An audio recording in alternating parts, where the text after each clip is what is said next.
We're now joined by the President of the Caribbean Court of Justice, Sir Dennis Bryan, as well as President-elect of the Rotary Club of St. Andrew, Jamelia Davis, and they're helping us to cultivate peace in the Caribbean. Good morning. Byron. Welcome to Making sure.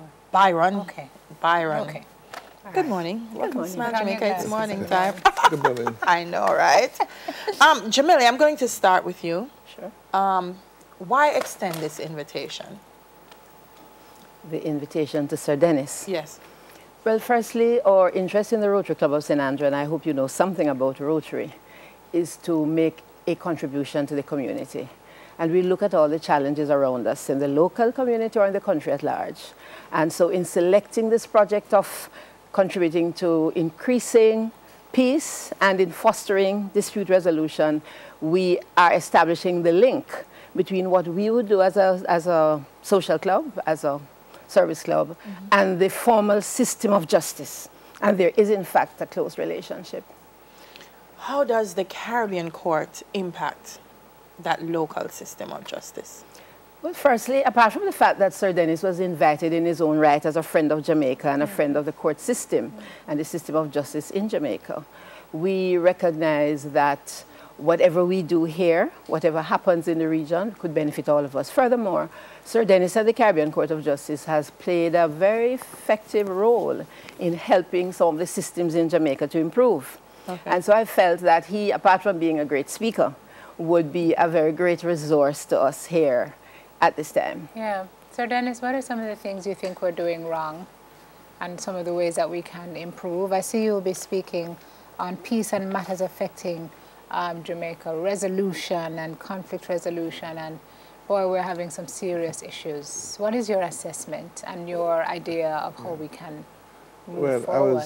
I must say I was very excited when the St. Andrew Rotary Club invited me to address this subject, because it goes a long way to the reducing violence and fostering peace and good governance within the community.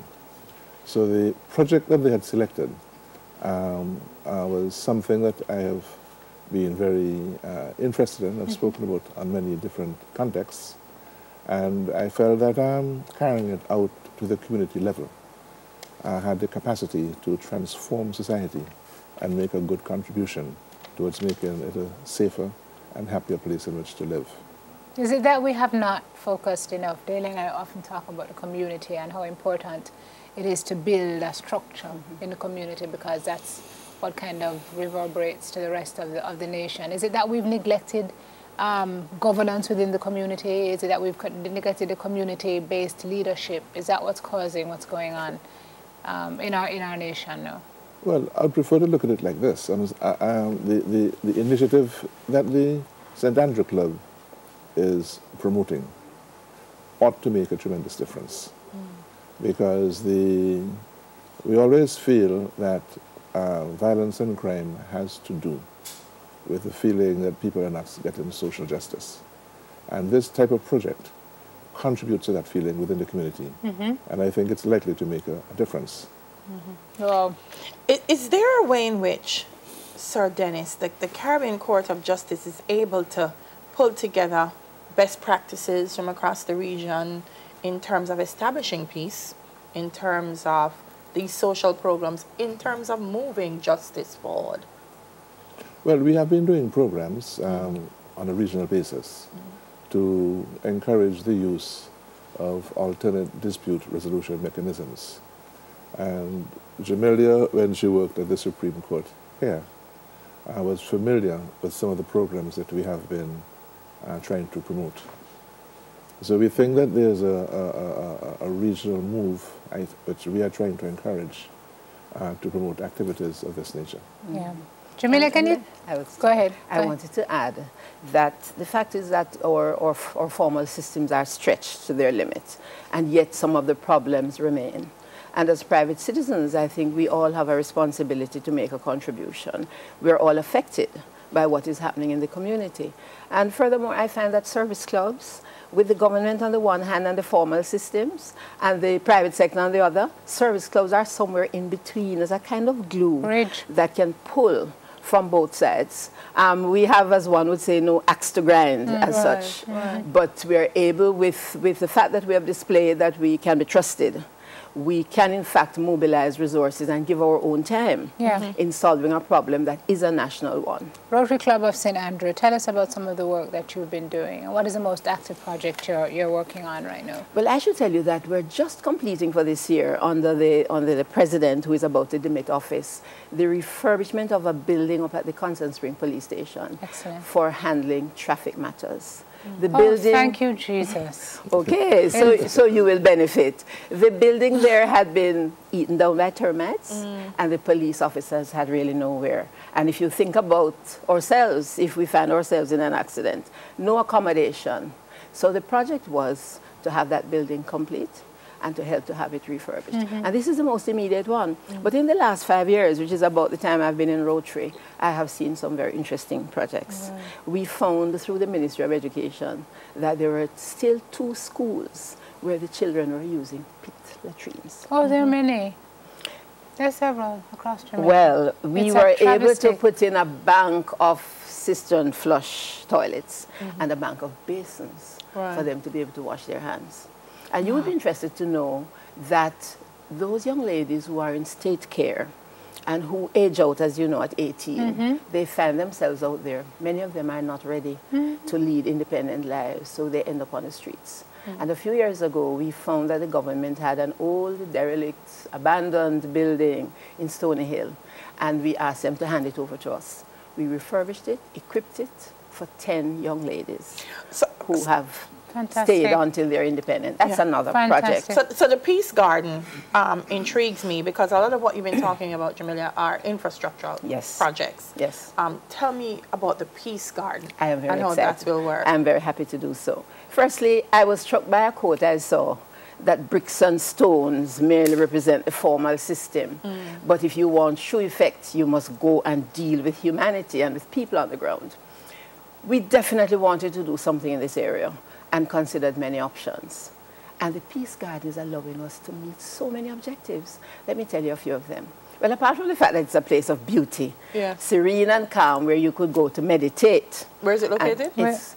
I should tell you that we have found a very willing partner with the Hope Garden, Hope Botanic Garden. Beautiful. And so they're partnering with us in terms of space, in terms of some of their resources, and we will, of course, be doing a number of things. So here's it going to be: a beautiful space, walkways and benches, flowers and trees, gazebos in which we can sit, conduct sessions. So there will be this area where you would want to go in and sit and read and relax and meditate. But at the same time, we may invite you to come and have a session on anger management, conflict resolution, mediation, and some of the things that will help the communities to solve their problems.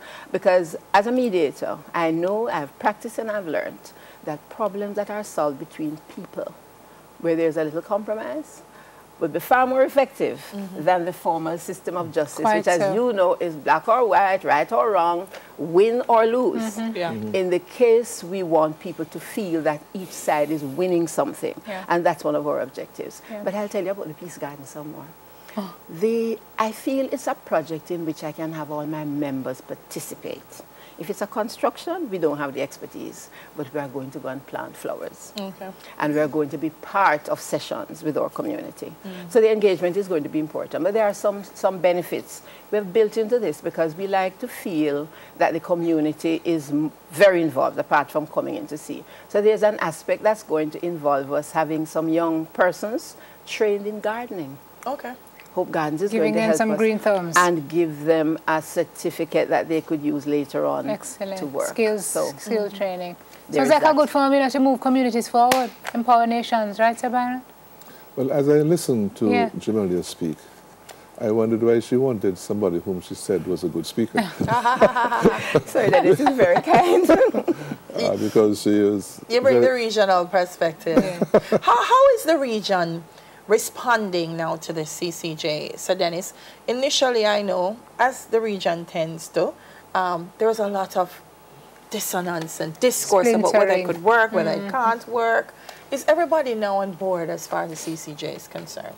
Well, as you know, everybody is participating in the original jurisdiction of the court, which is the aspect of our work which deals with interpreting and applying the Treaty of Chaguaramas, the Single Market and Economy treaties.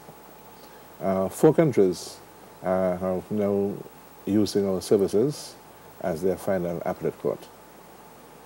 And with respect to that work, the countries who are using the court, the volume of cases has been steadily increasing.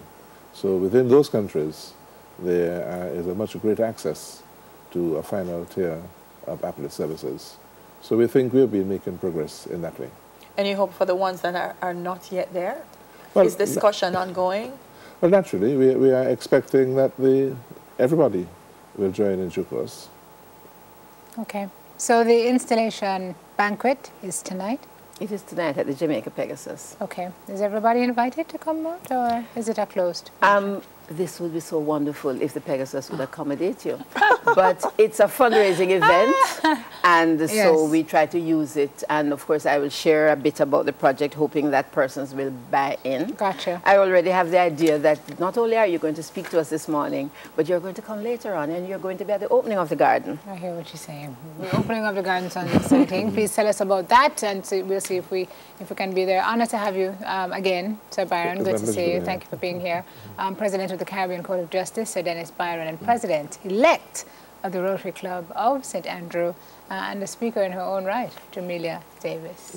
Thank you, ladies. Thank you. Welcome. From one speaker to the next, where's Empressita? Well, she's at home, and we're checking in with her after this.